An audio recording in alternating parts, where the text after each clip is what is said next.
So today, before our tour gets started, we are visiting the site of the Dachau concentration camp. It was the very first permanent camp set up by the Nazi regime within weeks of taking power. It was originally for political prisoners, but eventually included many of the undesirables, such as Jewish people. I'm not going to do a lot of narrating on site today. I'll film a lot and then do some narration later on, but we're going to take a look around today.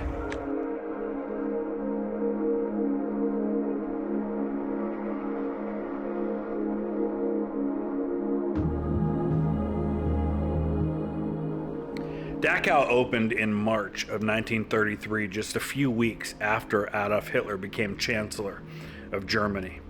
It was created for the purpose of detaining political prisoners, and many of the early prisoners included communists, social democrats, other people who opposed the Nazi regime.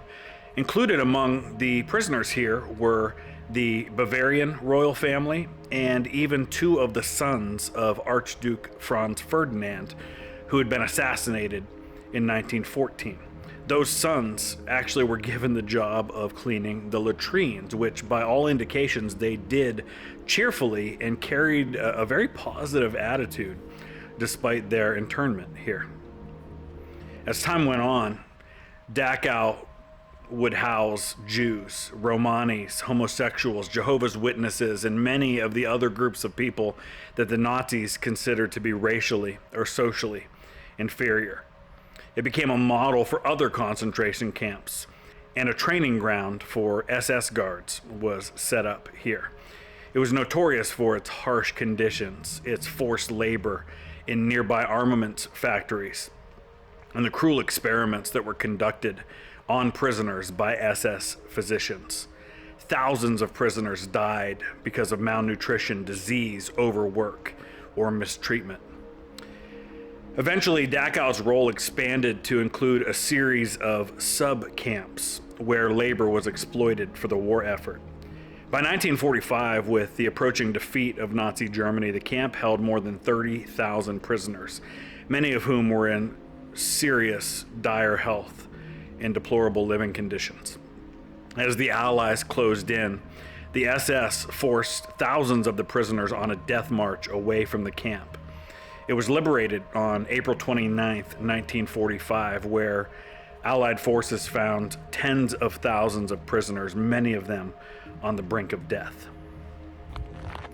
So one of the first buildings you see when you come to Dachau is this massive building that sits at one end of the complex, and it was the maintenance building. It was built, like many of the buildings, by the prisoners, but it houses today a really well done museum that presents not only the history of Dachau, but of the other camps throughout the Nazi regime. It gives a history of the rise of National Socialism. It talks about all of the different kinds of prisoners who were held here, because we do ourselves a disservice when we think of the Holocaust and of the Nazi regime as just being about the Jews. Granted, we should never forget, because there were millions of Jews who died, but there were so many other groups of people who suffered at the hands of the Nazis, and it tells the story of all of those people, especially the ones who are connected to this place. Definitely worth your time to check it out.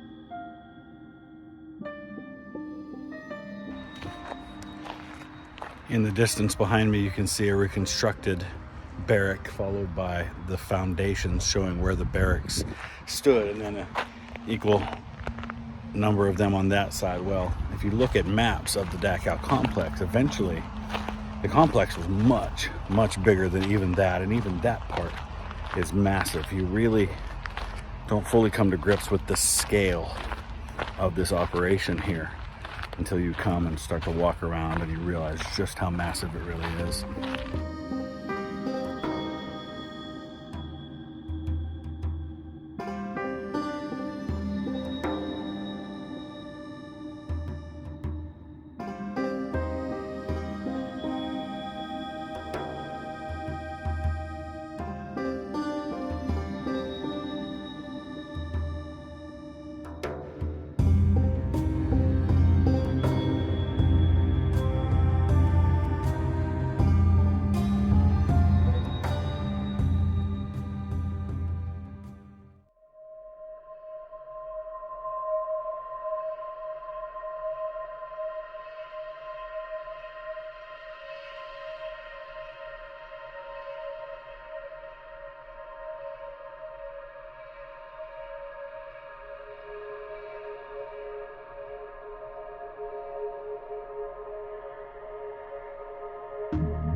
This wall is very near to the crematorium, and it was part of the pistol range.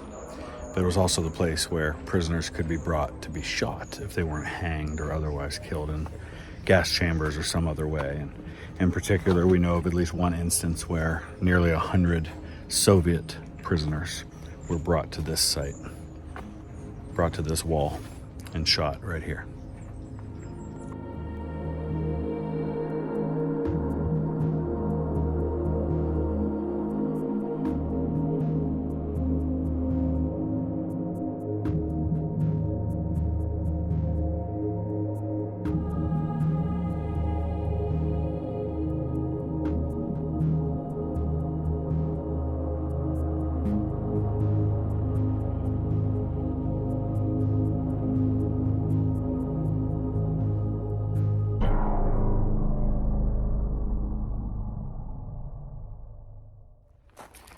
So there's memorials all over the camp, as one might expect, but you see various kinds of memorials. Behind me, for example, is the Evangelical Church. It's important to remember that while Jews made up the vast majority of the people who died in places like Dachau, and especially in the death camps, they weren't the only ones. There were Russians, and so there's a Russian Orthodox chapel. There were Catholics, there were Christians, there were atheists, there were Romani. There were many different groups with different beliefs and different backgrounds who suffered at the hands of the Nazis.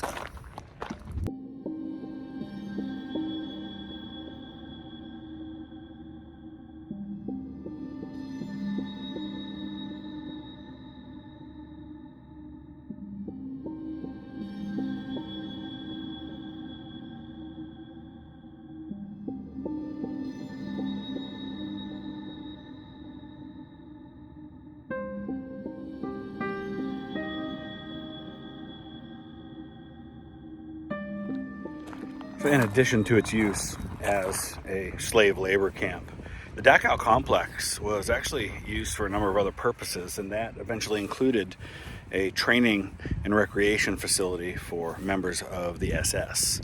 And part of that facility has now been turned into a convent for Carmelite nuns, which you can visit today.